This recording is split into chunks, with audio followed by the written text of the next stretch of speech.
Dear Yenching scholars, colleagues, friends, it's truly a great pleasure and honor to speak here. For these past YGS openings, I got used to deliver the welcome remarks as the Dean of the Yenching Academy of Peking University.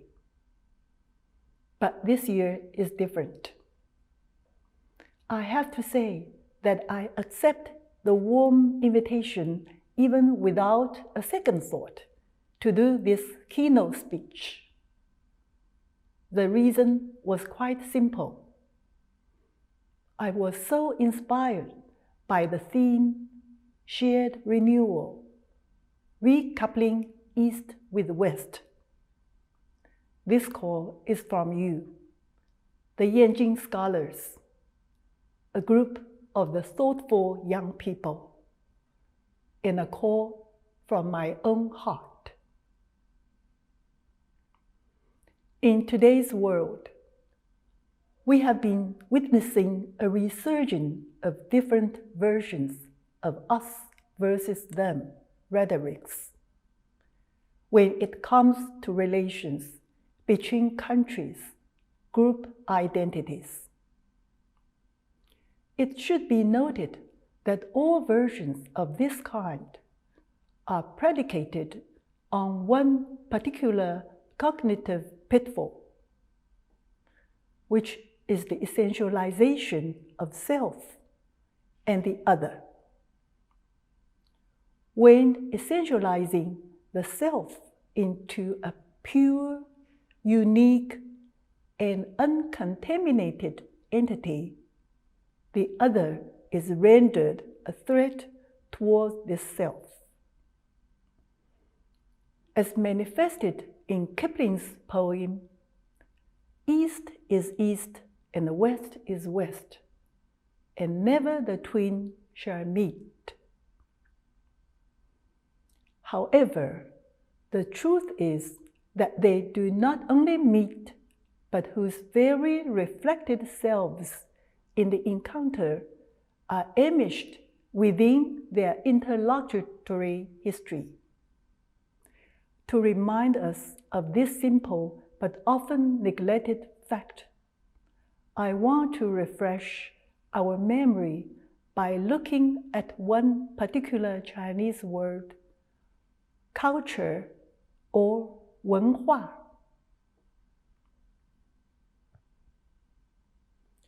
We talk about Chinese 文化 all the time, but this very term, 文化, is actually not directly passed on from Chinese traditional culture. Literary scholars notice that this term was in fact one of many import terms from external at the turn of 20th century.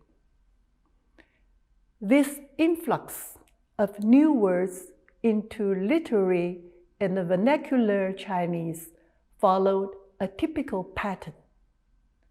That is, the Japanese used kanji, Chinese characters, to translate European terms, and the neologisms were then imported back into Chinese language.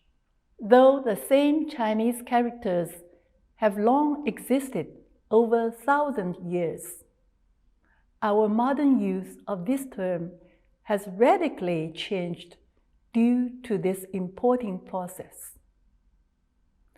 The modern meaning of 文化, culture, derives from the Japanese kanji compound 文化, and it is through borrowing that an equivalence was established between the Chinese 文化 and English culture, French culture, German die Kultur.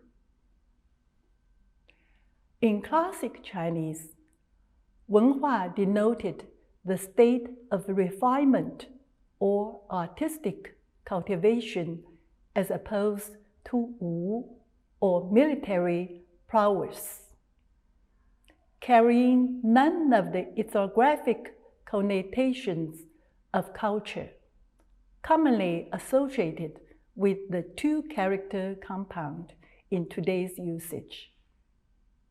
Here, East and West not only met, but also mingled to a renewal. A lot of modern Chinese words came into existence in this pattern. 宗教 religion, 宗教 科学 science, 科学 经济 economy, 开采 are all examples. In these cases, we see concepts travel back and forth from different languages and cultures. Like Odysseus in his journey, words embark on their own journeys that leave their own original home, but only return with much richer meaning and vitality. The great founding fathers of Peking University contributed significantly to introduce many key terms into modern Chinese and set the foundation for the modern learnings.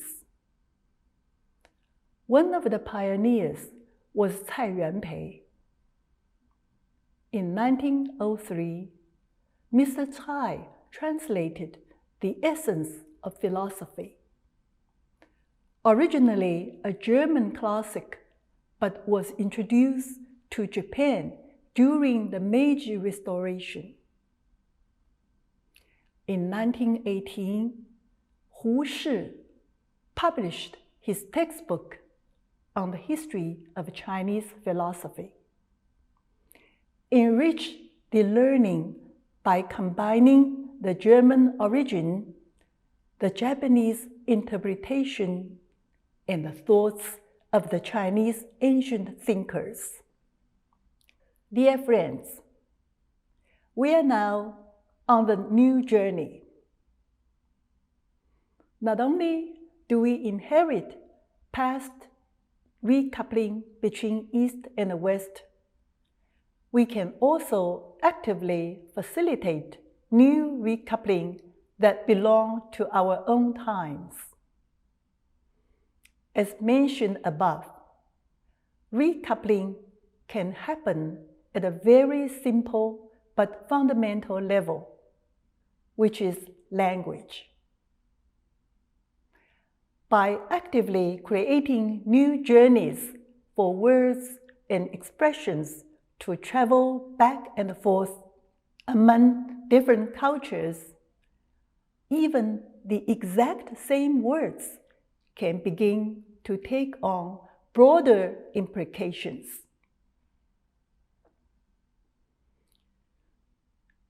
In 2019, the theme of YGS was 我们.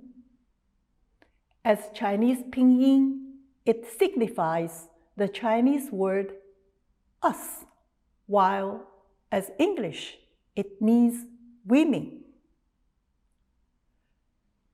This seemingly accidental link actually expressed profound inspirations for both Chinese and English languages when we reflect on these words. For Chinese, we cannot forget that though it is a 5,000-year-old language, but in which female personal pronoun 她 only celebrates her 100 years anniversary.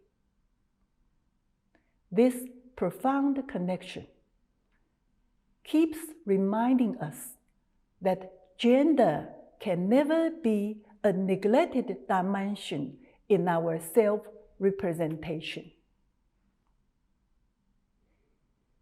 On the other hand, for English, women as 我们 or us.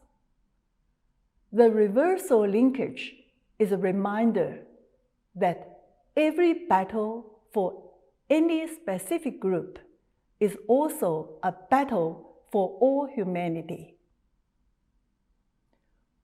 We are never alone since we are all in this together. It's a message of solidarity that can help us transcend various confinements of identity politics and realize beneath differences we are all standing on a firm common ground, a shared destiny. A group of 2020 Yenching scholars have given a new lift to express the broad meaning of us, or 我们. This time, they chose a way of artistic exploration. In Yuan courtyard number 4, the lanterns were carefully designed on the ground to ensure they are bright enough to light the path, but not too bright as to preserve the poetry of a Chinese garden.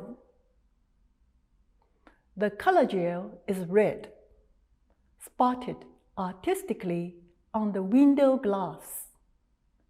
Intrigue people to the specific moment when the refracted sunlight forms a glorious, huge butterfly on the wall.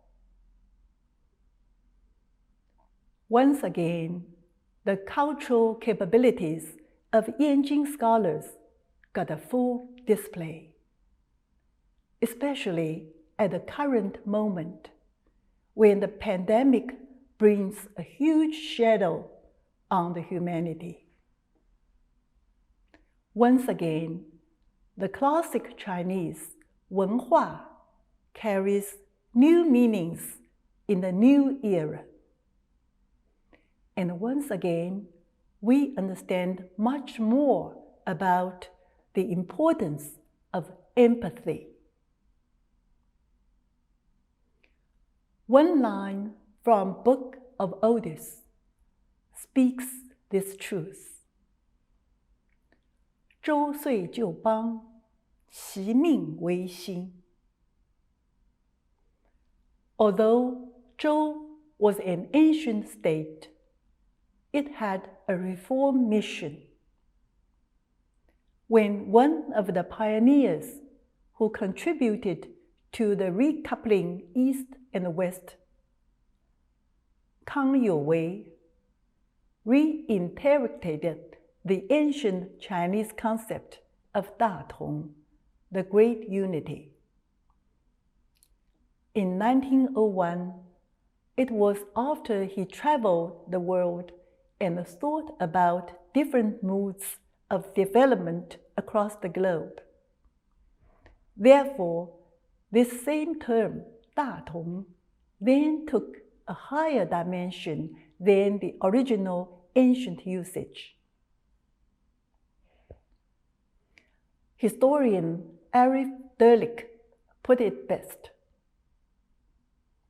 The utopia drew its name and the virtues from a native Chinese utopian tradition. But already its inspiration came from the future. A future, moreover, that transcended China's own world and took as its scope the global society of which China had just become an integral part. What this revisiting of Chinese modern history should tell us, that the recoupling between East and West is not only a good wish for the future, it's already a historical fact for our mutual past. It's what carried us thus far in our collective achievement of globalization and modernization. We, as students, colleagues, friends from different backgrounds, are all living testimony to this shared history. I would like to conclude the speech by quoting Fei Xiaotong, an extraordinary sociologist of contemporary China. We cherish the values of our culture as much as we appreciate the values of other cultures. And based upon the appreciation of our common humanity, we can achieve a moral consensus for the peace in the world. Thank you.